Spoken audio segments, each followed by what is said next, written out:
ನಮಸ್ತೆ ಎಲ್ಲರಿಗೂ. Welcome to your channel. ನೋಡಿ, ಇಂದಿನ ಒಂದು ವಿಡಿಯೋದಲ್ಲಿ ಏನಪ್ಪಾ ಅಂದ್ರೆ ನಾವು ಸಮಾಜಶಾಸ್ತ್ರದ 8th 9th 10th ಏನಪ್ಪಾ ಅಂದ್ರೆ ಅಧ್ಯಯನಗಳು ಸಂಪೂರ್ಣವಾಗಿ ನೋಡಿದ್ದೇವೆ.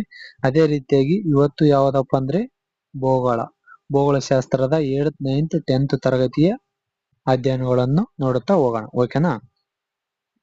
ಈಗ ನೋಡಿ, 8ನೇ ತರಗತಿಯ ಭಾಗ 1ರಲ್ಲಿ ಭಾಗ 1 ಒಂದನೇ ಅಧ್ಯಯನ ಭೂಮಿ ನಮ್ಮ ಜೀವಂತ ಗ್ರಹ. ಭೂಮಿಯನ್ನು ನಮ್ಮ ಜೀವಂತ ಗ್ರಹ. ಈ ಒಂದು ಭೂಮಿಯ ಬಗ್ಗೆ ಅಧ್ಯಯನ ಮಾಡುತ್ತಾ ಹೋಗುತ್ತೇವೆ. ಈ ಒಂದು ಭೂಮಿಯ ಬಗ್ಗೆ ನಾವು ಓದುತ್ತಾ ಹೋಗುತ್ತೇವೆ. ಜೀವಂತ ಗ್ರಹ ಯಾಕ, ಎಲ್ಲ ಗ್ರಹಕ್ಕಿಂತ ಈ ಗ್ರಹಕ್ಕೆ ಯಾಕ ಜೀವಂತ ಗ್ರಹ ಅಂತಾರೆ ಅಂತ ಹೇಳಿ ಸಂಪೂರ್ಣವಾಗಿ ಈ ಒಂದು ಅಧ್ಯಯನದಲ್ಲಿ ಗೊತ್ತಾಗುತ್ತೆ. ಅದೇ ರೀತಿಯಾಗಿ ಶಿಲಾಗೋಳ, ವಾಯುಗೋಳ. ಓಕೆನಾ? ಶಿಲಾಗೋಳದಲ್ಲಿ ಎಷ್ಟು ಪ್ರಕಾರಗಳು, ವಾಯುಗೋಳದಲ್ಲಿ ಯಾವ ತರ ಎಲ್ಲ ವಾಯುಗೋಳ ಬರುತ್ತೆ. ಓಕೆನಾ? ಈ ಒಂದು ಅಧ್ಯಯನಗಳಲ್ಲಿ ಓದುತ್ತಾ ಹೋಗ್ತೀವಿ. ಅದೇ ರೀತಿಯಾಗಿ ಭಾಗ 2ರಲ್ಲಿ ಓಕೆನಾ, 2 ಅಧ್ಯಯನ ಇರೋದು. ಭಾಗ 2ರಲ್ಲಿ ಜಲಗೋಳ, ಜೀವಗೋಳ. ಓಕೆನಾ? ಜಲಗೋಳದಲ್ಲಿ, ಜೀವಗೋಳದಲ್ಲಿ ಪ್ರತಿಯೊಂದು ಕೂಡ ಓದುತ್ತಾ ಹೋಗೋಣ. ಓಕೆನಾ? ಇವುಗಳು ಯಾಕಂದ್ರೆ ನೀವು ಈ ತರ ಅಧ್ಯಯನಗಳನ್ನು ಡಿವೈಡ್ ಮಾಡುತ್ತಾ ಒಂದ್ಸಲ ಈ ಅಧ್ಯಯನಗಳನ್ನು ನೀವು ಓದಿದರೆ ನಿಮಗೆ ಒಂದು ಕ್ಲಾರಿಟಿ ಸಿಗುತ್ತೆ. ಇಷ್ಟೆಲ್ಲ ಅಧ್ಯಯನ ಇದಾವೆ, ಈ ಒಂದು ಅಧ್ಯಯನಗಳು ಇಷ್ಟರಲ್ಲೇ ಇದೇ ಸಮಯದಲ್ಲಿ ಏನಪ್ಪಾ ನಾವು ಮುಗಿಸಬಹುದು ಅಂತೇಳಿ. ಅಂದ್ರ ಏನಿಲ್ಲ ಒಂದು 20 ಇಲ್ಲ 30 ನಿಮಿಷದ ಒಳಗೆ ಒಂದೊಂದು ಅಧ್ಯಯನ ಮುಗಿತೇವೆ. ಕೆಲವೊಂದು 10 ಇಲ್ಲ 15 ನಿಮಿಷದಾಗ ಮುಗಿಯುವಂತಹ ಅಧ್ಯಯನಗಳು ಕೂಡ ಅದಾವ. ಓಕೆನಾ? ಒಂದ್ಸಲ ಏನಪ್ಪಾ ರೀಡ್ ಮಾಡ್ತಾ ಹೋದ್ರೆ ಗೊತ್ತಾಗುತ್ತೆ. ಓಕೆನಾ? ಈ ಅಧ್ಯಯನಗಳು ಚಾಪ್ಟರ್ಗಳು ನೀವು ಡಿವೈಡ್ ಮಾಡುತ್ತಾ ಈ ತರ ಮೊದಲು ಓದಿಕೊಳ್ಳಿ. ಓಕೆನಾ?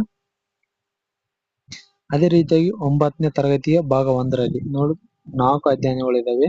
ನಮ್ಮ ರಾಜ್ಯ ಕರ್ನಾಟಕ, ಪ್ರಾಕೃತಿಕ ವಿಭಾಗಗಳು. ಓಕೆನಾ? ಕರ್ನಾಟಕ ರಾಜ್ಯದ ಪ್ರಾಕೃತಿಕ ವಿಭಾಗಗಳ ಬಗ್ಗೆ ಇಲ್ಲಿ ಏನಪ್ಪಾ ಅಂದ್ರ ಓದುತ್ತಾ ಹೋಗುತ್ತೇವೆ.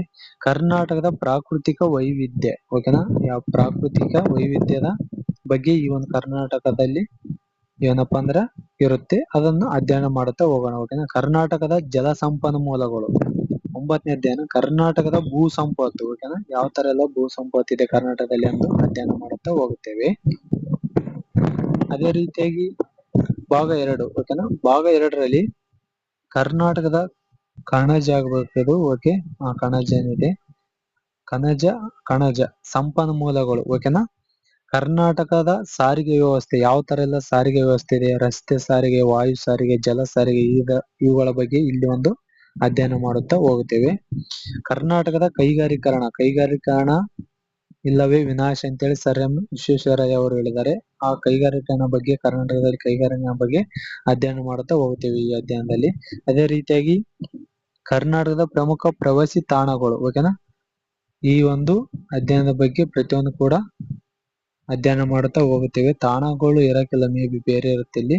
ಓಕೆ, ನೋಡ್ತಾ ಹೋಗೋಣ. ಅಧ್ಯಯನ ಮಾಡುವಾಗ ಓದುತ್ತಾ ಹೋಗುವಾಗ ನೋಡ್ತಾ ಹೋಗೋಣ. ಓಕೆನಾ?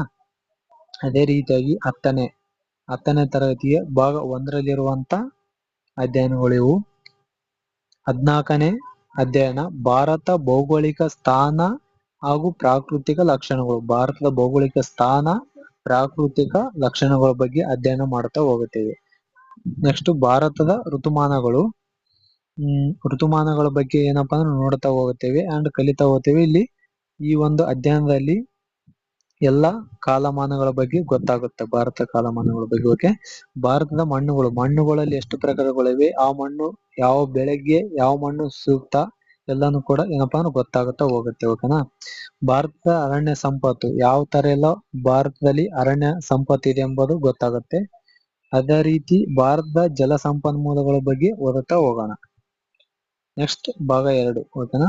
ಭಾಗ 2ರಲ್ಲಿ ಭಾರತದ ಭೂ ಬಳಕೆ ಹಾಗೂ ಕೃಷಿ, ಈ ಒಂದು ಅಧ್ಯಯನದಲ್ಲಿ ಓದುತ್ತಾ ಹೋಗೋಣ. ಭಾರತದ ಖನಿಜ ಹಾಗೂ ಶಕ್ತಿ ಸಂಪನ್ಮೂಲಗಳು. ಅದೇ ರೀತಿ ಭಾರತದ ಸಾರಿಗೆ ಹಾಗೂ ಸಂಪರ್ಕದ ಬಗ್ಗೆ ಓದುತ್ತಾ ಹೋಗೋಣ. ಅದೇ ರೀತಿಯಾಗಿ ಭಾರತದ ಪ್ರಮುಖ ಕೈಗಾರಿಕೆಗಳು. ಓಕೆನಾ? ಅಲ್ಲಿ ಅಂದ್ರೇನು, 9ನೇ ತರಗತಿಯಲ್ಲಿ ನಾವು ಏನ್ ಕಲ್ತೀವಿ ಅಂದ್ರ ಸಂಪೂರ್ಣವಾಗಿ ಕರ್ನಾಟಕದ ಬಗ್ಗೆ ಕಲ್ತೀವಿ. ಕರ್ನಾಟಕದ ನೈಸರ್ಗಿಕ ವಿಕೋಪಗಳು, ಕರ್ನಾಟಕದ ಕೈಗಾರಿಕರಣ, ಕರ್ನಾಟಕದ ಸಾರಿಗೆ, ಅಲ್ಲಿ ಎಲ್ಲ 9ನೇ ಅಧ್ಯಯನ ಕಲ್ತಿಲ್ಲ.